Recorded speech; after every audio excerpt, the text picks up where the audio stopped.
Bienvenue à l'Impasse Hôtel. Je m'appelle Juliette Chalon et je suis directrice générale de l'hôtel l'Impasse. Mon équipe d'experts en consulting hôtelier est composée de Benjamin Lescure, notre revenu manager. Jules Ladagnos et Thomas Cassagne sont nos deux responsables des investissements. Roxane Grisetti est la directrice marketing. Et enfin, Thibaut Saint-Martin-Tillet est notre responsable des canaux de distribution. Cet hôtel est un hôtel 4 étoiles situé en centre-ville, comprenant 200 chambres standards et 50 chambres premium. Le restaurant a une capacité de 125 couverts et le bar lounge peut accueillir jusqu'à 50 personnes.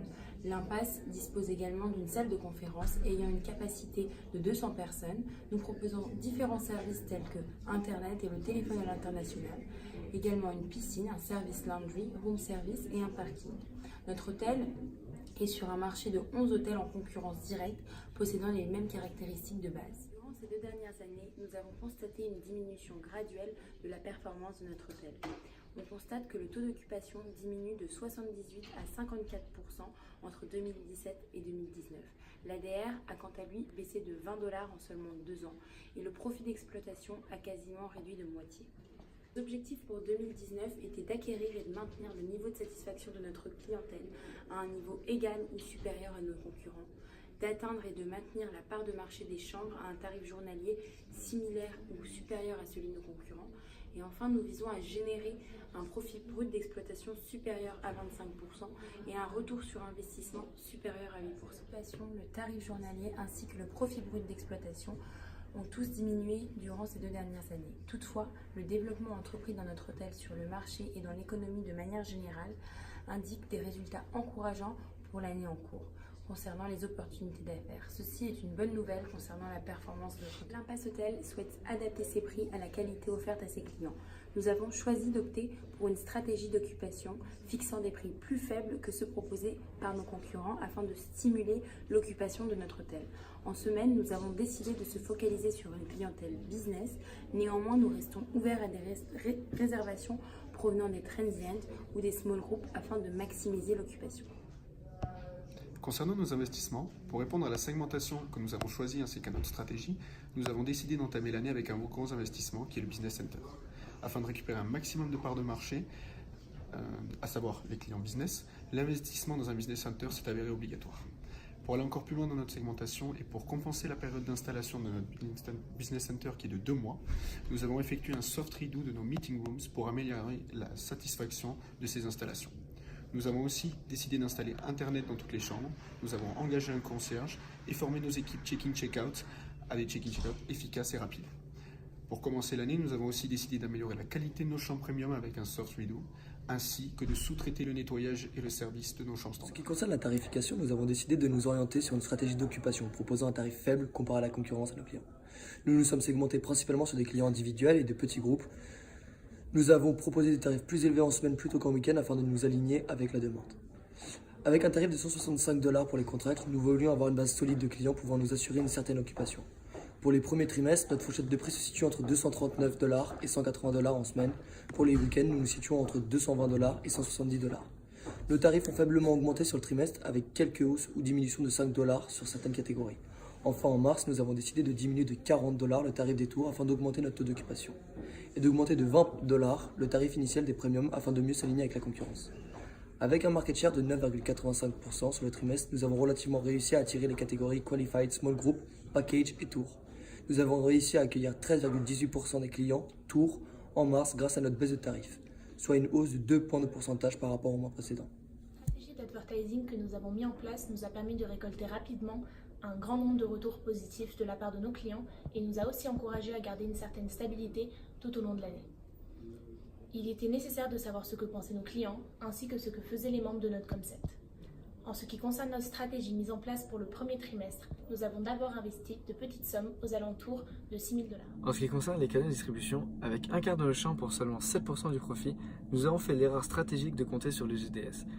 Bien qu'en ayant octroyé une bonne partie de notre budget marketing, cela n'a pas beaucoup fonctionné. En l'occurrence, la bonne décision a été d'octroyer un tiers de nos chambres aux OTR très rentables, tout comme les ventes directes qui ont su compenser les ventes des GDS. À la fin de ce premier trimestre, notre taux d'occupation a augmenté jusqu'à atteindre 65% sur l'ensemble du trimestre, ce qui est 21 points de pourcentage au-dessus du competitive set pour ce premier trimestre.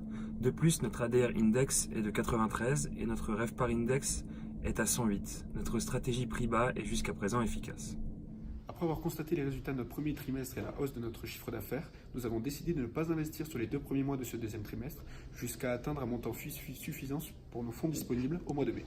Nous avons ensuite décidé de préparer la haute saison au mois de juin. Nous avons donc investi un quart de nos fonds disponibles dans la rénovation du front desk, un soft redo pour le lobby et autres espaces publics, et nous avons aussi décidé d'ajouter de la musique dans nos espaces publics. Toujours dans le but de préparer la haute saison, nous avons également effectué un soft redo dans la plupart de nos aménagements employés pour améliorer la satisfaction employée et pour diminuer le risque de turnover durant la saison.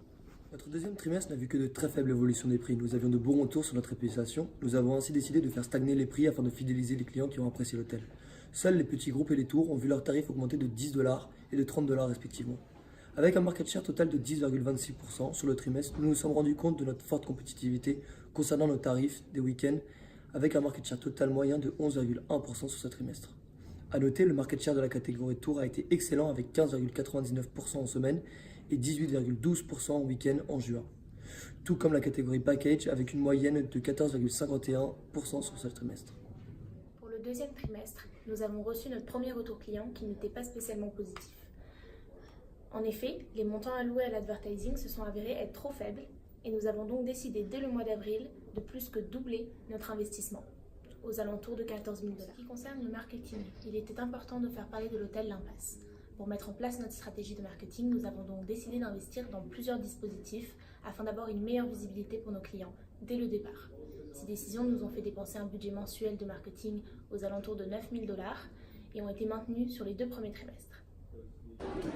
Dans l'ensemble, la part des chambres accordées au GDS et au wholesale est beaucoup plus importante que le profit généré sur l'ensemble des 2 premiers trimestres. Nous notons qu'en avril, nous avons augmenté le budget advertising sur l'ensemble des canaux de distribution, plus particulièrement sur les ventes directes, beaucoup plus efficaces. En fin de trimestre, seuls 5% des chambres étaient attribuées au GDS. C'est une sacrée erreur, car 30% des chambres étaient attribuées au wholesale pour un budget de marketing équivalent. Et le marketing n'était pas en adéquation avec la distribution de chambres. Durant ce deuxième trimestre, étant donné que les retours des clients sont positifs, nous avons investi dans seulement un service en juin, juste avant la haute saison, pour ne pas que l'hôtel soit en travaux et pour pouvoir profiter pleinement de toutes nos différentes sources de revenus. À la fin de ce deuxième trimestre, la qualité de certaines zones de notre hôtel laisse à désirer.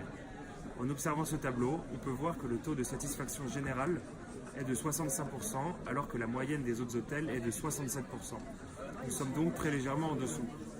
Le taux d'occupation durant ce trimestre atteint les 70%, alors que celui du compétitif 7 est de 62%. On peut donc dire que notre stratégie de tarif bas porte une nouvelle fois ses fruits. Pour faire face à notre contre-performance en juillet, nous avons dû revoir notre stratégie d'investissement et réfléchir quoi améliorer ou apporter pour retrouver notre courbe de croissance. Nous avons donc décidé de sous-traiter nos services de nettoyage et d'espaces publics, meeting rooms, parking et aménagements employés afin d'améliorer la satisfaction de ces aménagements. Toujours dans le but de retrouver une autre satisfaction, nous avons aussi décidé d'ouvrir un executive lunch pour nos clients premium et privilégiés. Enfin, dans l'optique d'attirer de plus en plus de clients business, nous avons décidé d'acheter un van consacré au trajet entre hôtel et aéroport, ainsi qu'un service de turn-down afin d'améliorer le cycle de nettoyage des chambres et du housekeeping. Notre troisième trimestre a vu les tarifs évoluer fortement en raison de la haute saison. De grosses erreurs ont été commises, nous avons essayé de resegmenter nos catégories visées, soit une hausse pour le mois de juillet de 60 $ pour les tours, petits groupes, et de 50 $ pour les packages. Parallèlement, nous visions des clients individuels. Nos tarifs Guaranteed et Qualified ont vu une baisse d'environ 20 $. Face à des pertes de marché considérables sur les petits groupes et les tours, nous avons décidé de remettre des prix se rapprochant du second trimestre afin de reprendre une croissance dans nos chiffres d'affaires. Lors du trimestre, nous avons également décidé d'éviter des clients Qualified représentant une faible demande. Beaucoup d'hôtels se renseignaient directement à l'oral sur nos tarifs. Notre stratégie a été de placer un prix très élevé, 500 $ afin de fausser le schéma Price Value Map. Notre hôtel se retrouve ainsi au mois d'août dans les prix moyens de la concurrence avec une forte qualité. Nos parts dans le marché ont ainsi diminué de 1 point de pourcentage par rapport au Dans semestre. le marketing, afin d'augmenter la qualité de notre service pour les clients, nous avons décidé pour les 2 derniers trimestres d'augmenter notre investissement à son maximum en incluant le dernier dispositif de notre liste, la Public Relations Agency, avec un budget mensuel de 12 700 $. Pendant la haute saison, nous avons décidé en juillet d'augmenter notre budget advertising, notamment en ce qui concerne le budget des ventes directes et GDS. Les ventes directes à elles toutes seules concernaient 40% du budget advertising. Notre erreur a été de ne pas octroyer plus de chambres aux ventes directes à ce moment-là. Pendant notre saison, nous avons imposé des trigger points plus contraignants pour nos clients, imposant jusqu'à 10% de majoration tarifaire sur le bar et 15% sur le package. À la fin du troisième trimestre, on peut voir que nous arrivons à maintenir notre taux de satisfaction supérieur à 60%. Nous sommes donc l'un des hôtels avec le taux de satisfaction le plus haut, donc à 67,5%, alors que la moyenne des autres hôtels est de 64%. Une fois de plus, notre taux d'occupation reste lui aussi au-dessus de celui du competitive set. Pour ce dernier trimestre, nous avons gardé la sous-traitance des rooms premium en octobre pour maintenir la satisfaction.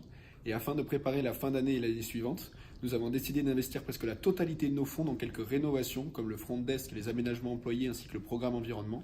Nous avons aussi effectué des soft redos de nombreux aménagements afin de garder un taux de satisfaction élevé pour le début de l'année suivante. Enfin, pour finir, avec un résultat, nous avons fini l'année avec un taux de satisfaction moyen de 77% pour nos aménagements. Ce dernier trimestre, nous avons décidé d'augmenter légèrement notre investissement en publicité.